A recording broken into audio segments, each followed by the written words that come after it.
Preguntas en el aula. Hola, ¿qué tal? Estamos aquí de nuevo con Lisette Fleck, mi compañera de trabajo de aquí de la Universidad Francisco Marroquín, en muchos cursos, incluyendo preguntas fantásticas y dónde encontrarlas. Y pues hoy platicábamos con Lisette, antes de empezar a grabar, pues que hemos tenido muchas clases en las que han habido buenas preguntas o buenos preguntadores o han sido como muy animadas en el sentido de que hay bastantes preguntas de parte de los alumnos. Y hemos tenido otras secciones, otros casos en los que no ha habido tantas. Entonces platicábamos con Lisette, bueno, ¿cuál será la diferencia? ¿Qué es lo que hace eh, que en unos casos haya más preguntas y en otros no tantas preguntas? Y pues pensamos en grabar este episodio sobre preguntas en el aula. Y claro, las preguntas en el aula pueden venir tanto de los alumnos como de los profesores. Pero bueno, pues vamos a hablar un poquito sobre el caso de los alumnos, aunque podemos hablar también de los profesores. ¿Cómo lo ves tú, Vicente? Es interesantísimo el hecho de que con un estudiante que ha empezado a hacer sus tareas o a hacer las prácticas, ese estudiante es el que genera las preguntas.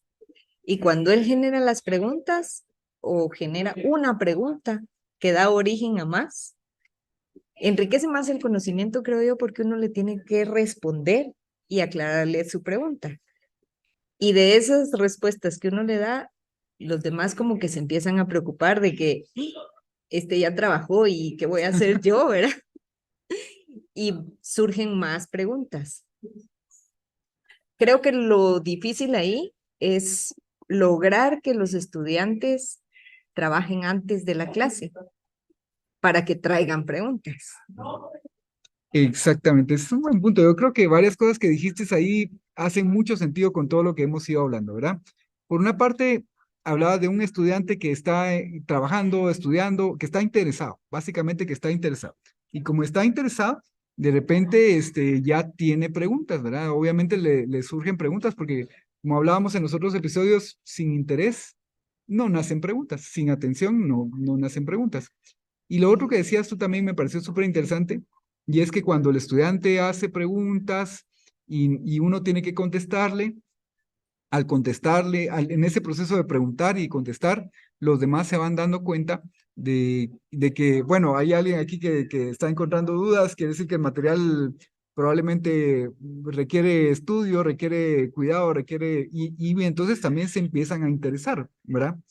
Y yo creo que también tiene un efecto para nosotros como profesores, ¿verdad? Y es que nos va mostrando los puntos en los que los alumnos encuentran alguna dificultad y a veces forma de ver las cosas que tal vez no son como nosotros las habíamos visto. Es decir, nosotros quizá habíamos explicado de una manera un tema, pero los alumnos lo empezaron a ver de otra forma y por eso se generan las dudas. ¿Cómo ves tú esta parte? Creo que se ve mucho el hecho de que cuando hay ejercicios prácticos, cuando ellos intentan hacerlo, surgen preguntas, surgen dudas, porque si se los deja uno, ahí lo ven en la casa y nos cuentan, probablemente o no lo hacen, o lo hacen y pasó, ya no traen la pregunta. Creo que cuando vienen a la clase y hacen preguntas, es porque hacen ejercicios, quiero decir, Ajá. surgen las dudas al momento de hacer el ejercicio, porque están probando las cosas, ¿verdad?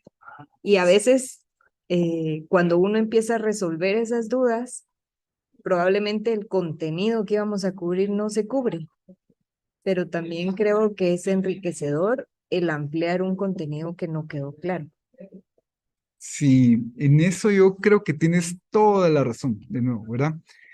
Por una parte, lo primero que decías, ¿verdad? Que cuando uno se pone a hacer cosas prácticas, ahí descubre esto que yo creí que ya lo había entendido, ya cuando se aplica, híjola, descubrí de repente que en este punto ahí me pierdo. Y entonces ahí tengo una duda. O este caso es particular, no sé cómo resolverlo, ahí tengo otra duda, ¿verdad? Y lo otro que decías, esto último, perdón, ¿me lo podías repetir? ¿Cómo fue?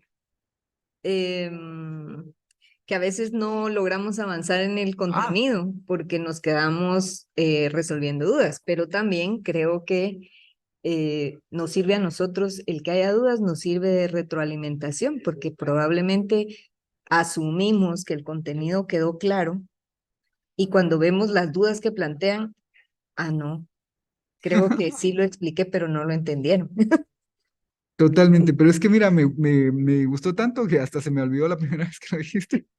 Pero no, porque es que yo estoy totalmente de acuerdo. Es decir, uno no tiene por qué ser, como podríamos decir, esclavo del contenido. No tiene que estar amarrado al contenido. El contenido, pues, es una guía, ¿verdad? Es en teoría lo que hay que cubrir en el semestre y obviamente vamos a cubrir una parte de ese contenido, pero no por la obsesión de cubrirlo todo absolutamente, vayamos digamos, a dejar a todos confundidos. Eso no tendría ningún sentido, ¿verdad? A veces me pongo a pensarlo de esta manera. ¿Qué pasa si uno al final del semestre hace un examen, que es lo que normalmente sucede, ¿verdad? Y todos sacan 50, 60, 40. Quiere decir que de todo lo que uno explicó durante el semestre o de todo el contenido que se cubrió, la gente no alcanzó a absorber o a poder aplicar más del 40, del 30, del 50, quizás los que mejor lo hicieron el 60%. Eso no tiene sentido, no tiene sentido, ¿verdad? ¿Qué tal si al contrario uno disminuye un poquito el contenido, pero logra notas, por ejemplo, de 90, 95, 100, ¿verdad? Quiere decir que eso que uno cubrió, que sí cubrió, los alumnos lo entendieron casi al 100%, casi completamente, ¿verdad? Ya 90, 95, uno puede decir, esto es comprensión perfecta, ¿verdad? Si cometieron algún error en la respuesta, pues es disculpable, ¿verdad? Pero quiere decir que ellos se van con un contenido mucho mejor entendido, absorbido, analizado. Eso para mí hace muchísimo más sentido que intentar ser, como decía, esclavo del contenido y cubrirlo al 100% y simplemente no lograr que los alumnos lo comprendan, ¿verdad?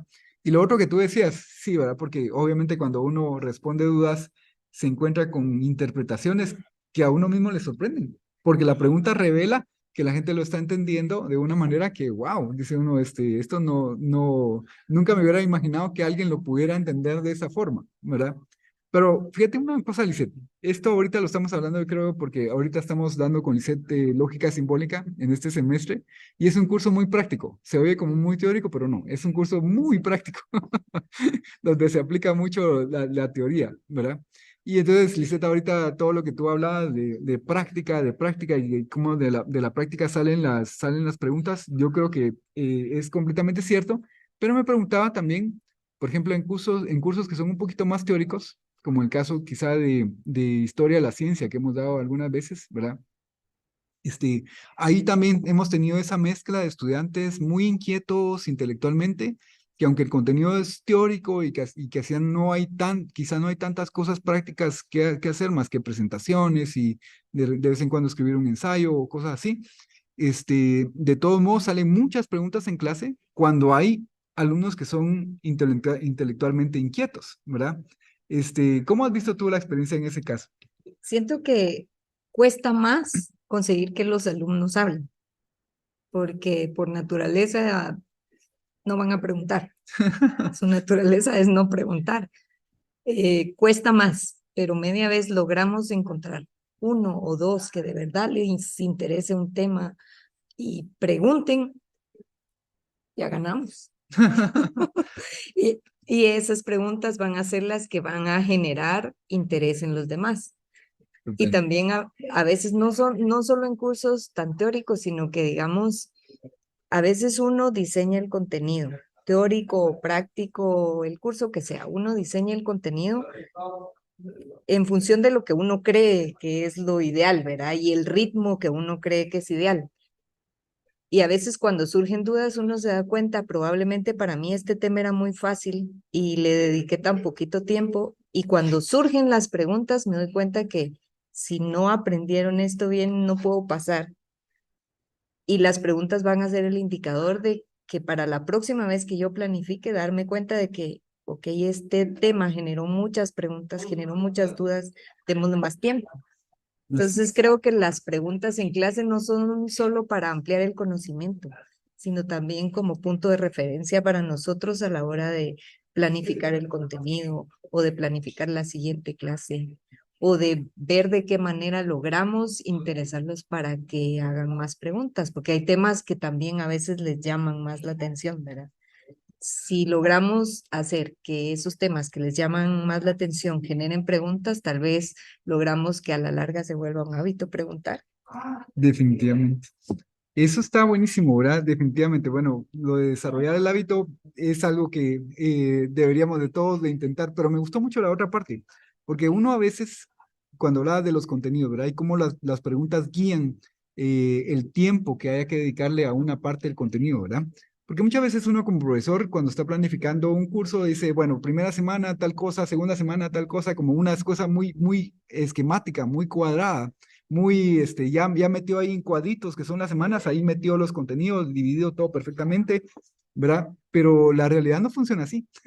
Es decir, Y uno a veces planifica los contenidos por lo que uno cree que este tema es facilísimo, nos vamos a llevar una clase, pero tal vez es facilísimo para mí y probablemente no tanto para los estudiantes, ¿verdad?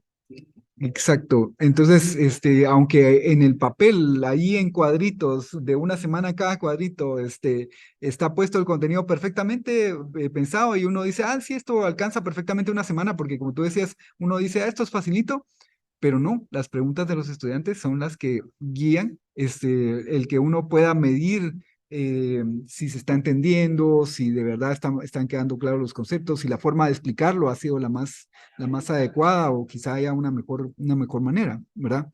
Hay otra cuestión aquí, ¿verdad? Y es algo que en talleres que hemos tenido de preguntas con profesores, ¿verdad? Siempre preguntan también, ¿verdad? ¿Cómo hacer para que los estudiantes vayan desarrollando el hábito de las preguntas, como tú decías, ¿verdad? Y que se animen a preguntar, porque como tú bien decías también, ¿verdad? A veces los alumnos por naturaleza evitan las preguntas.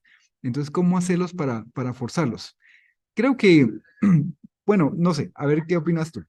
Creo que funciona bien esto de, como quien dice, intentar al principio de la clase, hacer como una especie de predisposición o preprogramación, podríamos llamarle de alguna forma, ¿verdad? Inducirlos, primarlos, sembrar la semilla en su mente de que hayan preguntas, ¿verdad?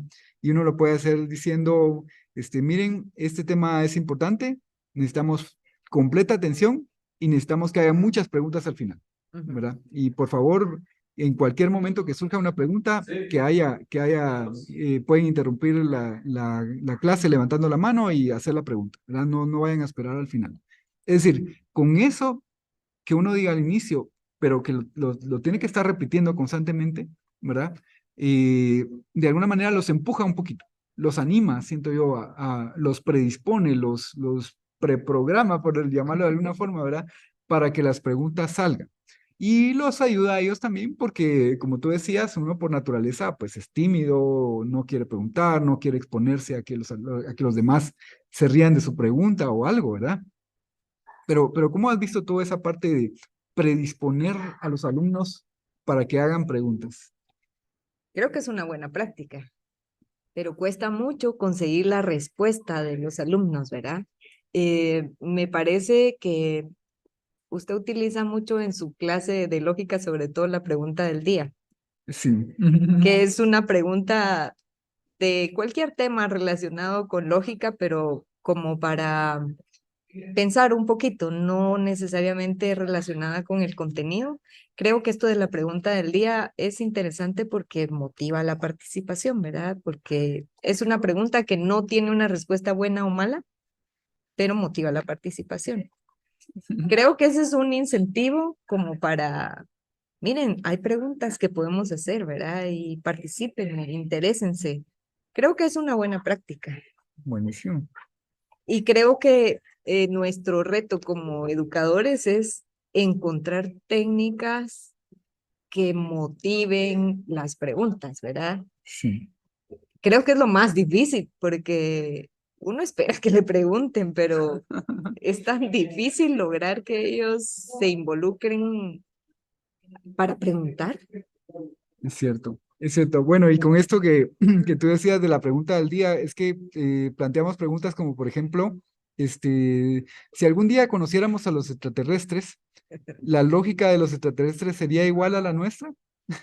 Y bueno, se encuentran ahí respuestas, discusiones, preguntas de los estudiantes y obviamente es una pregunta para la que no sé si algún día vamos a tener respuesta, ¿verdad? Pero no hay una respuesta buena o una respuesta mala, pero genera, por lo menos emiten su opinión, ¿verdad? Entonces creo que es una forma de captar la atención. Sí, y de animarlos a que su voz se escuche, porque tal vez no se habían animado a hacer una pregunta del contenido de la clase, pero en este caso que es algo relajado, que es algo un poco más, bueno, de esto podemos opinar, pues, ¿verdad? Han visto películas, pues, ¿verdad? De invasiones extraterrestres, entonces se sienten como un poco más confiados y quizá les haga ahí participar. Aparte de que por estar fuera del contenido, del curso, quiero decir, ¿verdad? Los contenidos a veces se ven como algo, bueno, si lo dice el libro, tiene que ser cierto. Si lo Se dice ve, internet, tiene que ser cierto, dicen. o si está en la, exactamente, o si está en la presentación del profesor, o si lo dice ChatGPT, debe ser cierto. Entonces, se ven como algo demasiado fijo como para uno intentar hacerle un challenge, retarlo con una pregunta, ¿verdad? Entonces, por eso a veces dicen, no, mejor voy a revisar bien el texto, a ver qué dice, si es que hay texto, pues, ¿verdad? O las copias o la presentación del profesor, a ver qué dicen, y tal vez por eso no se van a animar a hacer una pregunta, pero al hacer un paréntesis y abrir para un tema relajado, como por ejemplo, ¿será que la lógica de las personas de otros países es igual a la nuestra? Pues bueno, ahí sí hay como más confianza para retar esas ideas, ¿verdad? Así es que, bueno, pues yo quería explicar un poquito esa parte para... Y también para crear un poquito de pensamiento crítico, ¿verdad? Porque para responder tienen que justificar su respuesta, ¿verdad? No va a ser buena o mala, pero tienen que dar un fundamento para lo que van a responder. Entonces, de una u otra forma, también los está obligando a pensar un poquito y a cultivar su razonamiento crítico. Sí, que es tan importante, ¿verdad? De hecho, yo pienso que sin razonamiento crítico, sin pensamiento crítico, no salen preguntas, porque uno no cuestiona, ¿verdad? Uno no cuestiona y entonces como no cuestiona, ¿qué pregunta va a tener, ¿verdad? En fin, pues bueno, este tema de las preguntas en el aula es un gran reto para los profesores, ¿verdad? Y por eso hoy queríamos tocarlo muy brevemente, porque obviamente hay mucha psicología detrás y muchas teorías acerca de cómo se puede lograr esta participación de alumnos en el aula. Y bueno, pues por lo menos contar un poquito de nuestra experiencia haciendo preguntas en el aula y respondiendo preguntas en el aula. Y pues bueno, quedará para otra ocasión hablar un poco más acerca del tema. Y queda el reto buscar nuevas formas de incentivar a las preguntas en el aula, ¿verdad? Sobre todo eso, sobre todo eso. Bueno, pues será en la próxima. Gracias.